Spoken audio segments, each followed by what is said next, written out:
Hey everyone, and welcome to the video. Today we're going to be looking at TvOS 14 Public Beta 5, which is the latest build that I've actually installed. The iOS updates came out towards the start of the week. I believe it was around Tuesday. The TvOS update didn't actually come out till around about Thursday, I think it was. And this new one has a build number, well, a build code of 18J5364D.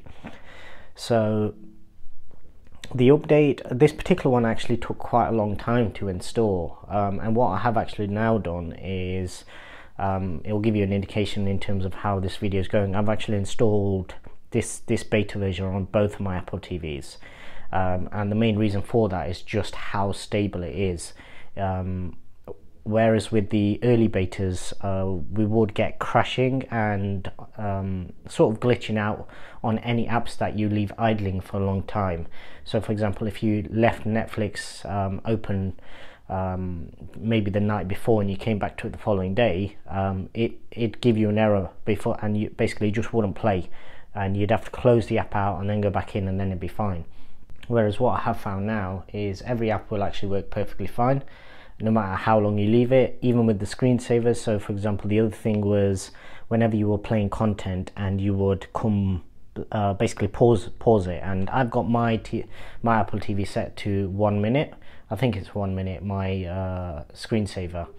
Let's just go in and have a look. 2 minutes. So I think that might be that's the shortest. So 2 minutes after I actually pause content, it'll actually basically the screensaver will kick in. And what was happening was anytime the screensaver kicked in, initially what would happen is it would take a long time between when the content would pause, in terms of the pause screen would disappear, it'd go to a black screen, and then the screensaver would kick in. On iOS tvOS 13, what used to happen is whenever the screensaver would kick in, there wouldn't really be a black screen. It'd literally just blend from your content straight to this particular screensaver, whichever screensaver it is.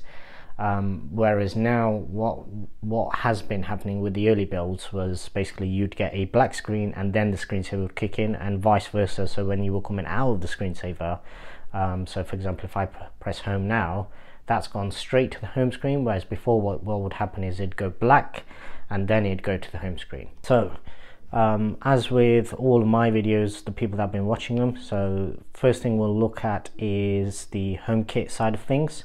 So if we just come in on HomeKit and we come down to the icons first, as you can see, unfortunately it's still only scenes. So any scenes that you've created, it's not actually got any HomeKit devices actually accessible just yet. But the one thing that has improved slightly is the cameras do appear a lot more responsive.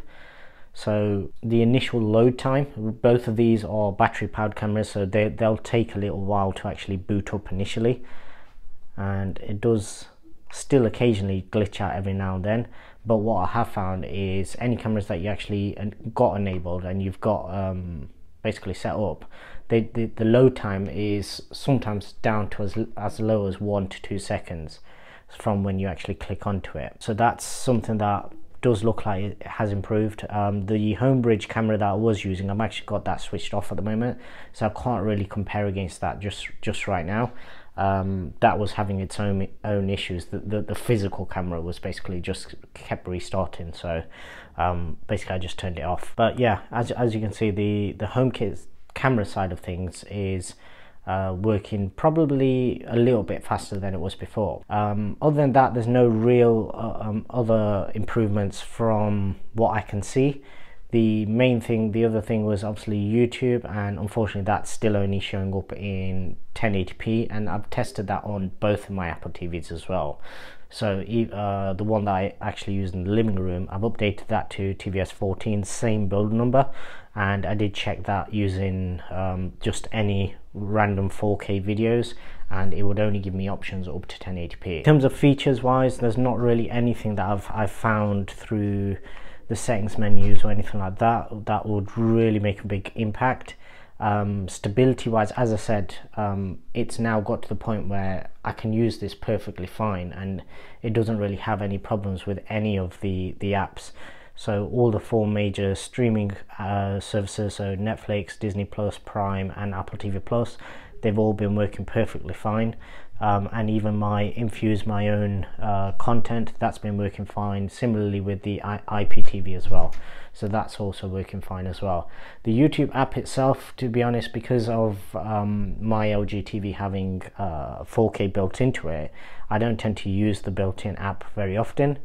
Generally, if I'm going to use YouTube, it'll probably be on the TV in the other room, or it'll be via the built-in app on the LG TV. But for anybody who was thinking about wanting the HomeKit camera side of things, so if you do utilize the cameras, then basically I would say that, yeah, it's probably worth upgrading now, because it's got to the point where it is stable enough to where it will basically perform in the same way as TvOS 13 was, without any crashes, any bugs or anything like that. So yeah, not much of an update, but what has happened behind the scenes is obviously very stable and appears to be working very well.